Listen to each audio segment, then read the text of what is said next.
phần đủ hiu rồi.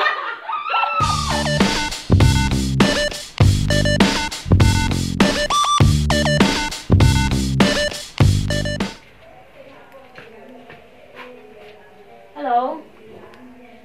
Xong bụi bên này nghe tí đòn. Xong cả túi này mô.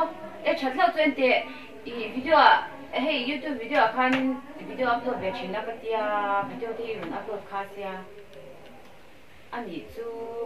Kalau capture sa doon sa ni tụi em với nạ bắn mình thao thì tụi cái này đâu à. Anh ý cái lâu có lòng bữa thế là có rồi, bữa thế nào bắn lên luôn. Bữa sáng trong nó phát tăng tụi nè. 이거 누구 때려올까? 뚜마. tụi nạ thì ăn nó. chị đôi mì u đâm vào chị đó cứ lấy mấy con đi. Mà ở bên phone nó không? Nó còn hắc, mấy cái cổ xuống, tận chị thắt chỗ đó kì. Hello. Chú, đâu cái đôi mì tụi nạ. Yêu sẽ phải hi đâm vắt là quan giờ nó trong khang mua aqua xịt đâu rồi chắc là in tiêu tuổi là cái cần thầu mấy chuyện nhau rồi. Vậy là chú ở đây.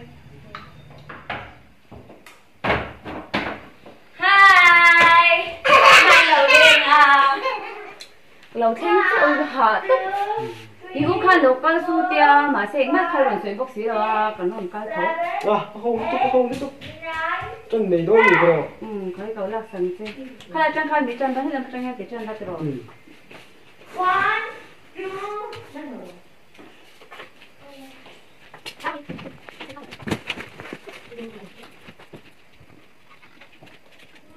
anh xuống rồi style bên xem giống nào kalau chụp liền ô cái trang tuổi rồi xem nó còn lên liền ôi chỉ có là cái đó em để xem ôi cái này trong hay cái đó đồ là nông xí đâu thì bao giờ này chính là hai là cái này share à bên em tiêu mấy cái tụi này bây giờ nếu là share đó là cái nào biết mình phone chết rồi ôi nhìn mỗi nhìn bao giờ đâu cái nhìn ấy cái nữa bây giờ luận số bây giờ cái khó khăn thôi nhiều cái này giàu phết mình cái này không ôi mà mới chơi lâu lên chỗ bên rồi nó xem mà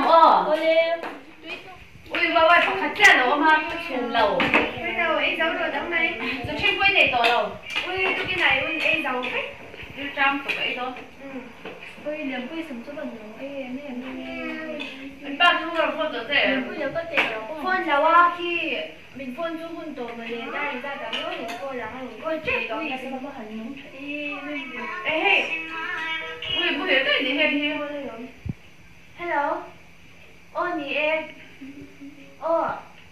múa ui.